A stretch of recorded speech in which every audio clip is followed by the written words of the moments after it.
الدعاء سلاح المؤمن صدق اللہ العظیم و صدق رسولہ النبی الکریم۔ بزرگان محترم اور عزیز دوستو، آج کا ہمارا یہ جمع ہونا ایک دعائیہ تقریب کے عنوان سے، یہ ہماری شریعت کی خوبصورتی اور اس کا کمال ہے کہ زندگی کا کوئی بھی شعبہ ایسا نہیں ہے جہاں پر ہماری رہنمائی ہمارے دین نے، ہماری شریعت نے نہ کی، اور نبی کریم صلی اللہ علیہ وسلم کے ارشادات اور آپ کے معمولات یہ بتاتے ہیں کہ دعا دنیا اور آخرت کے تمام مسئلوں کا حل ہے۔ کوئی دن ایسا نہیں ہوتا تھا کہ اللہ کے رسول صلی اللہ علیہ وسلم اپنی امت کے لیے دعا نہ کرتے۔ حضرت عائشہ صدیقہ رضی اللہ تعالی عنہا فرماتی ہیں کہ حضور پاک صلی اللہ علیہ وسلم رات کو اتنی لمبی لمبی نمازیں پڑھا کرتے تھے کہ قدم مبارک ورم کر جاتے تھے، بسا اوقات ورم کی زیادتی سے کھال پھٹ جاتی تھی، حتیٰ تورمت قدمہ، بخاری شریف کے الفاظ ہیں، حتیٰ تشققت، یہاں تک کہ قدم مبارک کی کھال پھٹ جاتی تھی۔ حضرت عائشہ رضی اللہ تعالی عنہا حضور کی نماز کو اور نماز کے بعد دعا کو جتنی گریہ و زاری کے ساتھ اللہ کے رسول دعا کرتے تھے، سن کر کے کہنے لگی کہ اللہ کے رسول آپ تو بخشے بخشائے، پھر آپ اتنی لمبی لمبی نماز پڑھتے ہیں اور پھر دعاؤں کا اہتمام۔ تو حضرت حضور نے جواب عنایت فرمایا کہ افلا اکون عبدا شکورا، کہ کیا میں اللہ کا شکر گزار بندہ نہ بنوں؟ جب اللہ نے مجھے نوازا ہے تو شکر گزاری کے طور پر دعا کرنا، شکر گزاری کے طور پر عبادت کرنا ضروری ہے۔ تو دعا مانگنے کا حکم ہے۔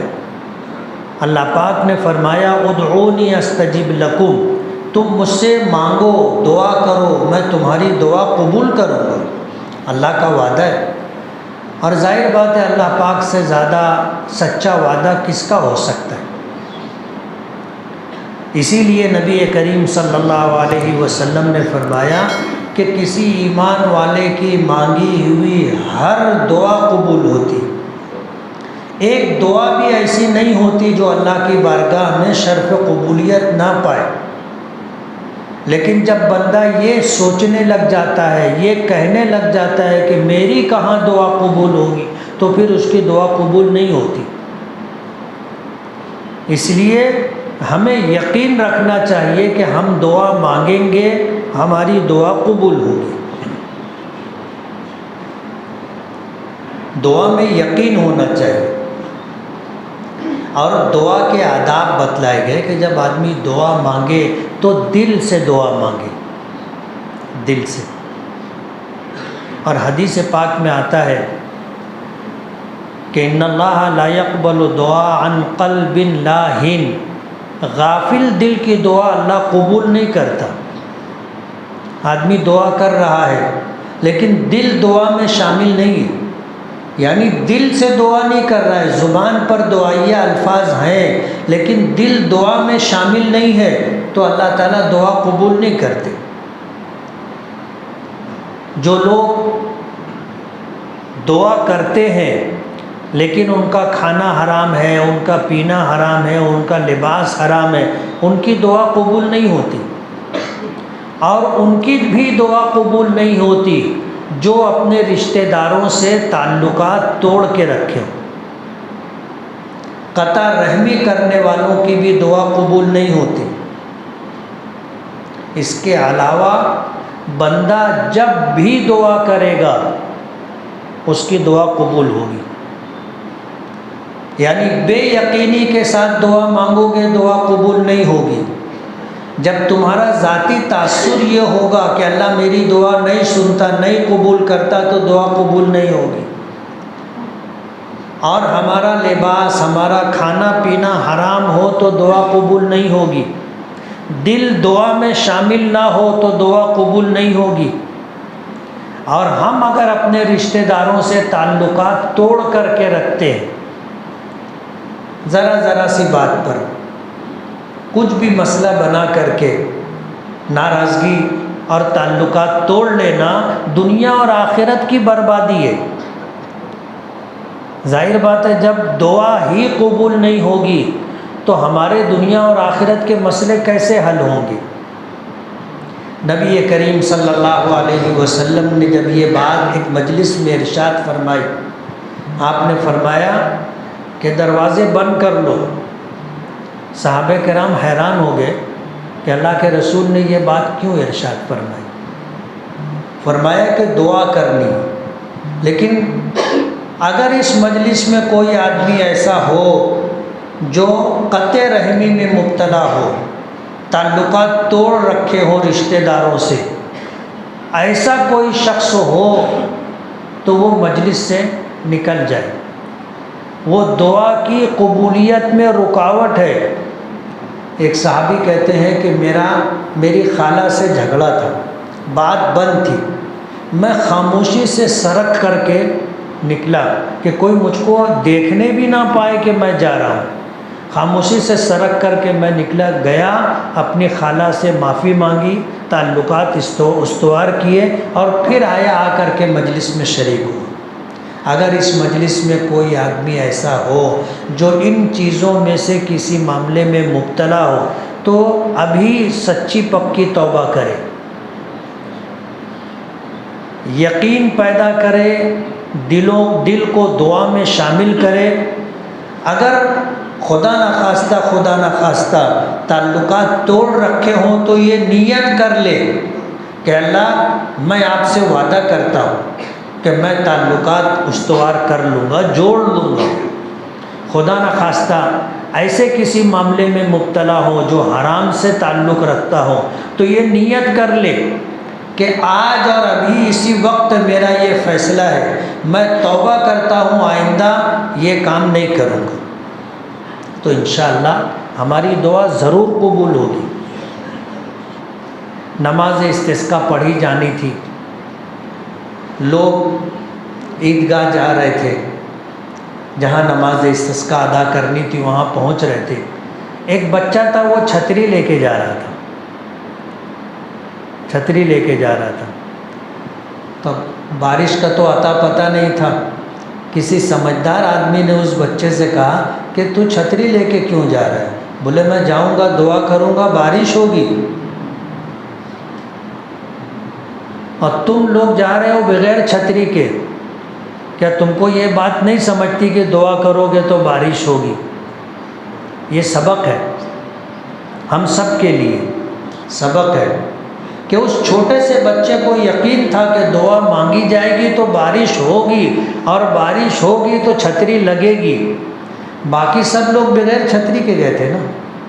اس نے کہا تم کو تمہاری دعا پر یقین نہیں ہے، اگر تم کو یقین ہوتا تو چھتری لے کے جاتے۔ اصل چیز یقین، اور دعا میں الحاح زاری ضروری۔ الحاح کے معنی اڑ کے مانگنا، اڑ کے مانگنا، اور ظاہر بات ہے یہ مقام کب ملتا ہے؟ جب تعلق ہو۔ جیسے بچے ماں باپ سے ضد کرتے، روئیں گے، دھوئیں گے، ہاتھ پیر پٹکیں گے اور ضد پوری کروائیں گے، اور ماں باپ کو کرنا پڑتا ہے۔ اڑ گئے اور مچل گئے تو ماں باپ جس حالت میں بھی ہوں کوشش کرتے ہیں کہ اس کی ضد پوری کریں، اور کبھی ایسا ہوتا ہے کہ مجبوری ہوتی ہے۔ کسی شاعر نے کہا کہ ماں باپ بہت روئے گھر آ کے اکیلے میں، مٹی کے کھلونے بھی سستے نہ تھے میلے میں۔ میلے میں گئے، بچے نے کھلونے کے لیے ضد کی، ماں باپ کی جیب میں پیسہ نہیں تھا، وہ چاہتے تھے کہ اپنے بچے کو کھلونا دلا دیں، لیکن جیب میں پیسہ نہیں تھا، گھر آ کر کے بہت روئے بچے کی ضد پوری نہ کرنے پر۔ اگر ان کی جیب میں پیسہ ہوتا تو تم بتاؤ بچے کو کھلونا دلاتے کہ نہیں دلاتے؟ یقیناً دلاتے۔ اللہ کے خزانے میں کس چیز کی کمی ہے؟ اگر ماں باپ اپنے بچوں کی ضد پوری کرتے ہیں تو اللہ کی بارگاہ میں اڑ کر کے ضد کر کے آدمی مانگے، اللہ اس کی توبہ کو، اللہ اس کو نوازتا ہے، اس کی مرادوں کو پورا کرتا ہے۔ مگر یہ کب ہوتا ہے؟ جب تعلق ہو۔ اب اللہ سے ہمارا تعلق کیسا ہے وہ ہم کو ہر ایک کو اپنے بارے میں غور کرنا ہے، ہر ایک کو اپنے بارے میں غور کرنا ہے۔ ظاہر بات ہے بچے کا ماں باپ سے جو تعلق ہوتا ہے اور ماں باپ کا بچے سے جو تعلق ہوتا ہے، اس تعلق کی بنیاد پر ہی بچہ ضد کرتا ہے۔ کسی اور کے سامنے اگر ضد کرے گا تو کوئی تعلق نہیں ہے، کوئی تعلق نہیں ہے، تو کیوں توبہ اس کی قبول ہوگی؟ کوئی تعلق نہیں ہے۔ جب وہ مانگے گا، ضد کرے گا کسی اجنبی سے تو بولے گا چل نکل یہاں سے، کوئی تعلق نہیں ہے۔ اللہ پاک سے اگر تعلق ہوگا تو بندہ آڑ کے مانگتا ہے اور مانگنے کا اس کو حق بھی ہے، اور اگر تعلق ہی نہیں ہے اور پھر کسی تعلق کے بغیر اگر اڑ جائے اور ضد مانگے تو ضد کرے تو بہت مشکل ہے کہ اس کو مانگی ہوئی مراد ملے۔ تو اللہ تعالیٰ سے تعلق پیدا کرنا چاہیے، اور بہت آسان ہے۔ کوئی بھی شخص اتنی جلدی راضی نہیں ہوتا جتنی جلدی اللہ پاک راضی ہوتے۔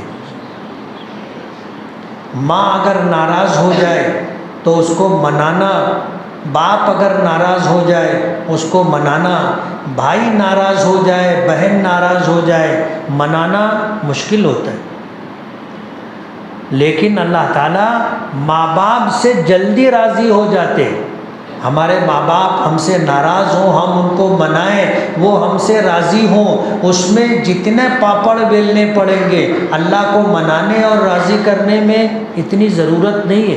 ایک مرتبہ بندہ سچے دل سے اللہ کی بارگاہ میں آ کر کے توبہ کرے، اللہ راضی ہو جاتا ہے۔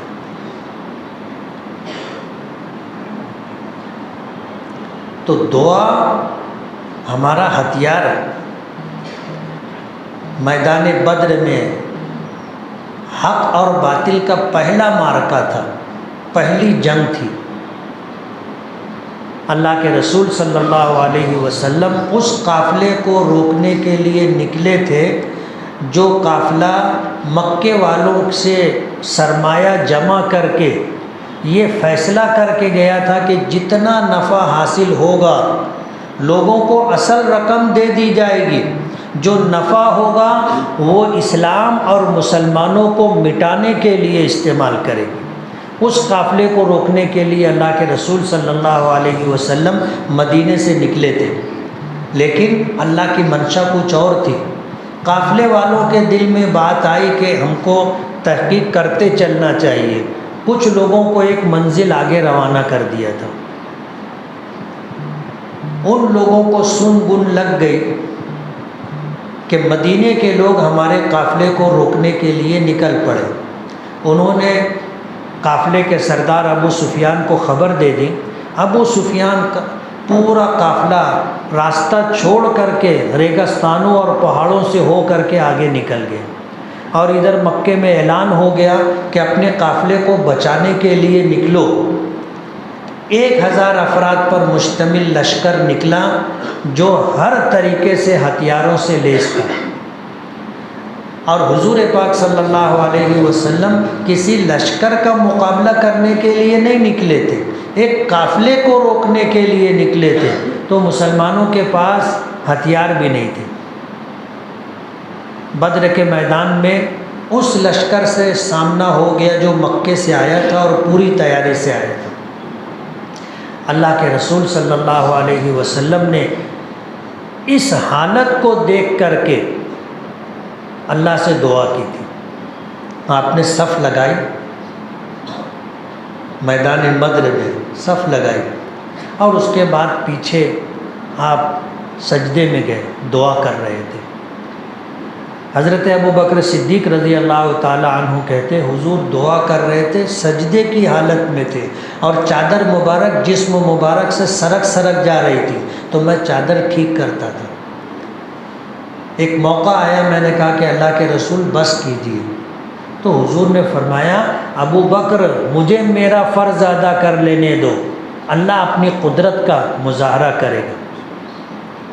حضور نے دعا کی تھی کہ اللہم ان تہلک ہذہ العصابہ لن تعبد فی الارض ابدا، کہ اللہ یہ 313 جو میرے ساتھ ہیں، گنتی ایسی ہے کہ انگلیوں پر گنے جا سکتے، لیکن اب تک کی میری محنت کا سرمایہ اور حاصل ہے، جگر کا خون دے دے کر یہ بوٹے میں نے پالے، اور اس میدان میں اگر یہ شہید ہو گئے تو قیامت تک کوئی تیری عبادت کرنے والا نہیں ہوگا۔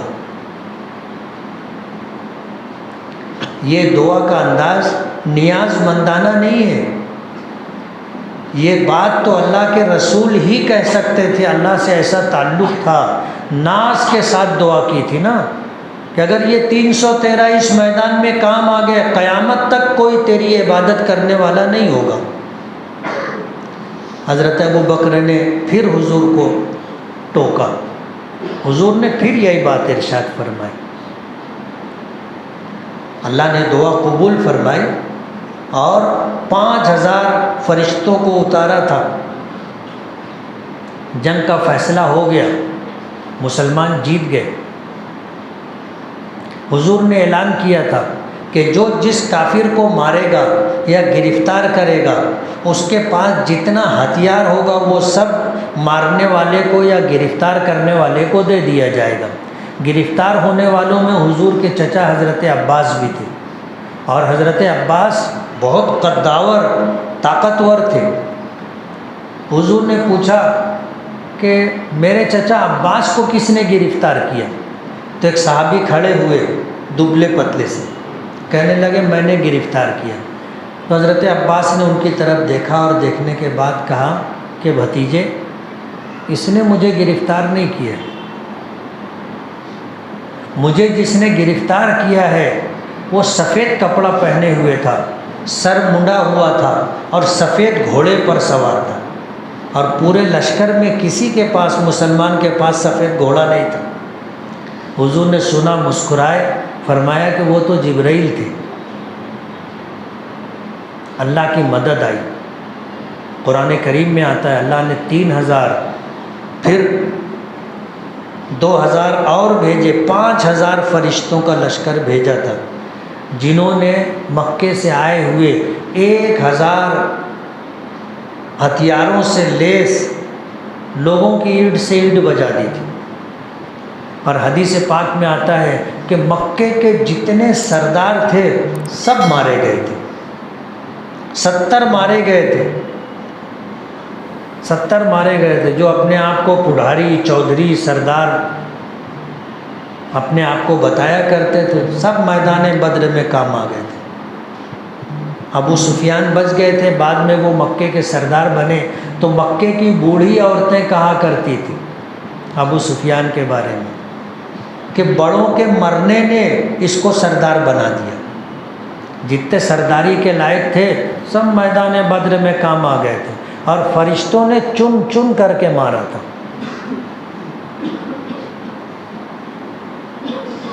تو مدینے کی بوڑھی عورت، مکے کی بوڑھی عورتیں کہا کرتی تھی کبرہ موت الکبرا، بڑوں کے مرنے نے اس کو بڑا بنا دیا۔ حضور کی دعا تھی جو اللہ نے قبول فرمائی تھی، اور دعا مومن کا ہتھیار ہے۔ دکھ کی بات یہ ہے کہ ہم اس کی اہمیت، اس کی قیمت کو نہیں جانتے۔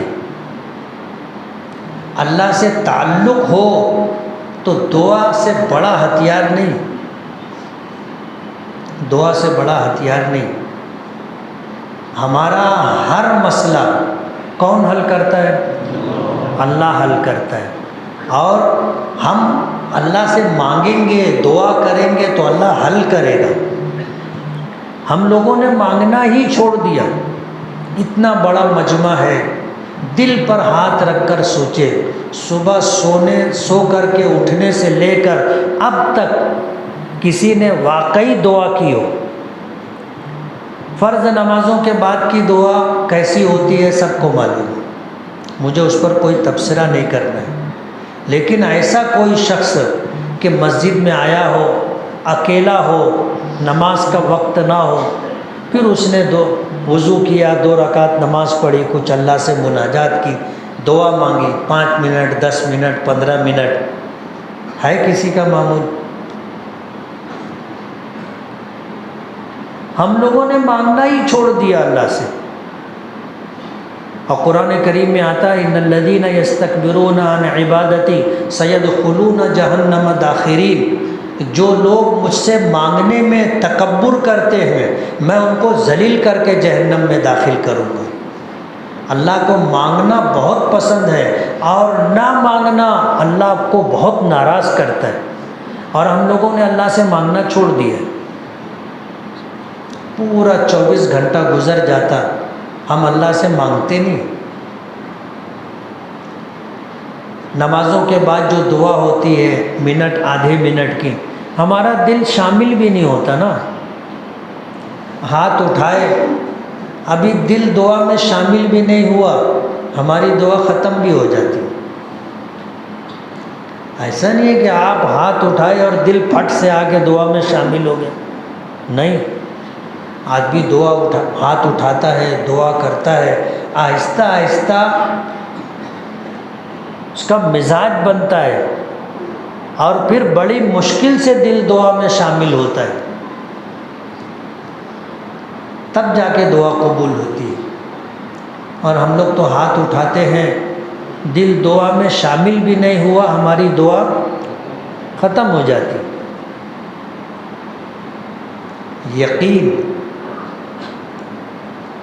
یقین اور اللہ کی ذات پر بھروسہ، یہ دونوں چیزیں آج ہم لوگوں کے پاس نہیں رہی، نہ یقین رہا نہ بھروسہ رہا۔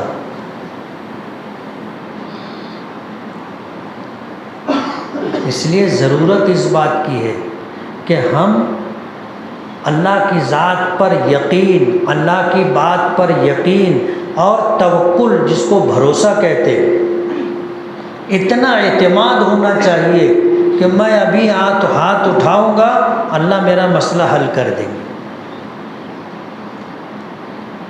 ضرورت اس بات کی۔